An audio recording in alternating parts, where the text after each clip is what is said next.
وصل عليه ونعوذ بالله من شرور أنفسنا ومن سيئات أعمالنا من يهده الله فلا مضل له ومن يضلل فلا هادي له ونشهد أن لا إله إلا الله وحده لا شريك له ونشهد أن سيدنا ومولانا محمدا عبده ورسوله أما بعد فأعوذ بالله من الشيطان الرجيم بسم الله الرحمن الرحيم ادع إلى سبيل ربك بالحكمة والموعظة الحسنة وجادلهم بالتي هي أحسن اللهم صل على محمد وعلى آل محمد كما صليت على إبراهيم وعلى آل إبراهيم إنك حميد مجيد اللهم بارك على محمد وعلى آل محمد كما باركت على إبراهيم وعلى آل إبراهيم إنك حميد مجيد.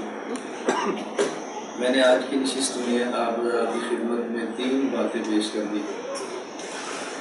میری عادت یہ ہے کہ میں بیان سے قبل اپنے بیان کا خلاصہ پیش کرتا ہوں اور بیان کے بعد پھر بیان کا خلاصہ پیش کرتا ہوں تاکہ آپ کے ذہن میں رہے کہ میں نے بات کیا کی. 3 باتیں میں آپ کی خدمت میں پیش کروں گا. نمبر 1، بحیثیت امتی ہمارے ذمہ 2 کام ہیں. بحیثیت حضور اکرم صلی اللہ علیہ وسلم کا امتی ہونے کے ہمارے ذمہ 2 کام ہیں.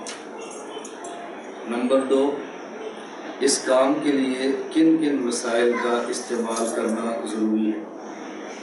نمبر 3، کام کرنے والے افراد کے ساتھ کون سا تعاون کرنا ضروری ہے. آج یہ 3 باتیں میرے بیان کا خلاصہ ہیں. پہلی بات کہ بحیثیت امتی ہمارے ذمہ 2 کام ہیں، اس کو بعد میں بیان کریں گے. میں تیسری بات کا تذکرہ پہلے کرتا ہوں تاکہ بعض حضرات کے ذہن میں خدشات شبہات ہوتے ہیں وہ صاف ہو جائیں تو پھر بات سننی بہت آسان ہوتی ہے، ورنہ آخر دم تک دل میں بعض خدشات رہتے ہیں تو آدمی کو بات پر شرح صدر نہیں ہوتا، سننے کا مزہ نہیں آتا. آخری اور تیسری بات کیا تھی کہ ہمیں اپنے کام کے لیے کن وسائل کا استعمال کرنا ضروری ہے. اس کے لیے میں حضرت موسیٰ علیہ السلام کی دعا بطور دلیل کے پیش کروں. حضرت موسیٰ علیہ السلام نے اللہ رب العزت سے دعا مانگی تھی، اشرح لی صدری ویسر لی امری واحلل عقدۃ من لسانی. یہ دعا مانگی. آگے یفقہوا قولی اس دعا کا نتیجہ ہے، اے اللہ میں چاہتا ہوں کہ یہ لوگ میری بات سمجھیں. ظاہر ہے سمجھیں گے تو پھر ہی مانیں گے، جب سمجھیں گے نہیں تو مانیں گے کیسے؟ میری بات سمجھیں. اور یہ میری بات سمجھیں گے کیسے؟ اللہ مجھے 3 چیزیں عطا فرمائے. نمبر 1، اشرح لی صدری، جس بات کی دعوت میں دینا چاہتا ہوں یہ بات مجھ پر کھلے. ہمارے رائیونڈ کے بزرگ اس کا ترجمہ یوں کرتے ہیں، اے اللہ ہمارے اوپر ہمارا کام کھول لے. یہ اشرح لی صدری کا ترجمہ ہے. میں بسا اوقات اپنے اکابر کے جملے قرآن کریم سے ثابت کرتا ہوں کہ یہ جملہ کس قرآن کی آیت کا ترجمہ ہے، یہ جملہ کس حدیث مبارک کی تشریح ہے. کیونکہ جب آپ کے سامنے ان جملوں کی بنیاد نہیں ہوگی تو لوگ آپ سے پوچھیں کہ یہ جملہ کہاں لکھا ہے، یہ بزرگ کہتے ہیں کہاں لکھا ہے، آپ پھر پریشان ہو جاتے ہیں.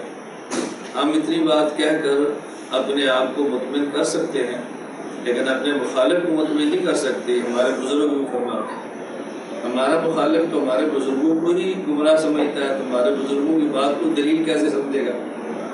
آپ کے لیے آپ کے استاذ، آپ کے پیر صاحب، آپ کے بڑوں کی بات معتبر ہے، لیکن آپ کے مخالف کے لیے آپ کے پیر صاحب اور آپ کے بڑوں کی بات تو معتبر نہیں ہے نا. وہ تو سمجھتا ہے کہ اصل فطرے کی بنیاد بڑے ہیں اور یہ لوگ ان کے تحت کام کر رہے ہیں، پہلے بڑوں کا علاج کرو. وہ تو بڑوں کو ٹھیک نہیں سمجھتا.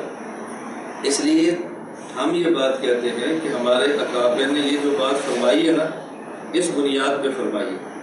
ہمارے بزرگوں کا یہ عمل اس بنیاد پر ہے. جب بنیاد بیان کریں گے تو پھر مخالف کے دانت کھٹے ہوتے ہیں، پھر وہ بات نہیں کر سکتے بھئی ان کے پاس دلیل موجود ہے، بغیر دلیل کے بات نہیں کرتے. آپ حضرات میں سے بہت کم لوگ ایسے ہیں جو عربی سمجھتے ہیں. معمولی عربی تو سمجھ لیتے ہیں لیکن جو عربی ادب ہے اس کلام کو بہت کم سمجھتے ہیں. ہمارے عموماً دنیا بھر میں اہل علم ایک شعر پڑھا کرتے ہیں اپنے اکابر کو بتانے کے لیے کہ اکابر کتنے بڑے تھے. عربی کا ایک شعر ہے، اولئک آبائی فجینی بمثلہم اذا جماعتنا یا جلیل المجامع، کہ دیکھو یہ ہمارے آباء و اجداد ہیں، اگر ان جیسا کوئی آپ کے پاس ہے تو لا کر دکھاؤ. جو ہمارے آباء و اجداد ہیں، ان جیسا کوئی ہے تو آپ لا کر دکھاؤ۔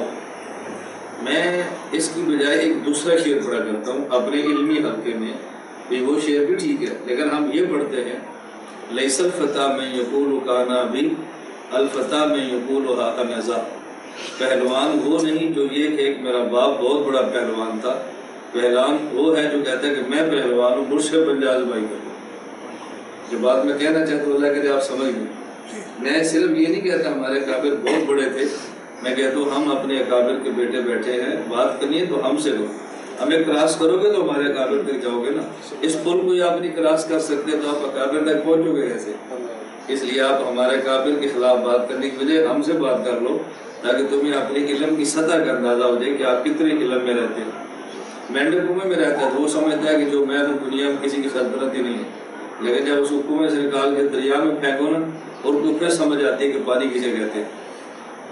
خیر میں عرض کر رہا تھا کہ موسیٰ علیہ السلام نے دعا مانگی اشرح لی صدری، اے اللہ مجھ پر میرا کام کھول دے، جو دعوت میں دینا چاہتا ہوں شرح صدر فرما۔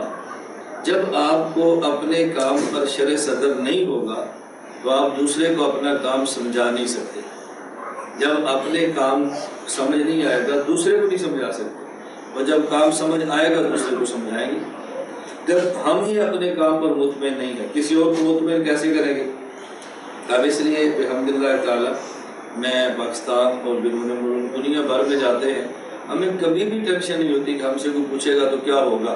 ہم کہتے ہیں ابھی ہم سے کوئی پوچھے، یعنی ہم کہتے ہیں کہ ہم سے کوئی پوچھے، تو جب اپنے عنوان پہ شرح صدر نہیں ہوگا تو بندہ ڈرتا ہے کہ مجھ سے کوئی پوچھ نہ لے میں جواب کیا دوں۔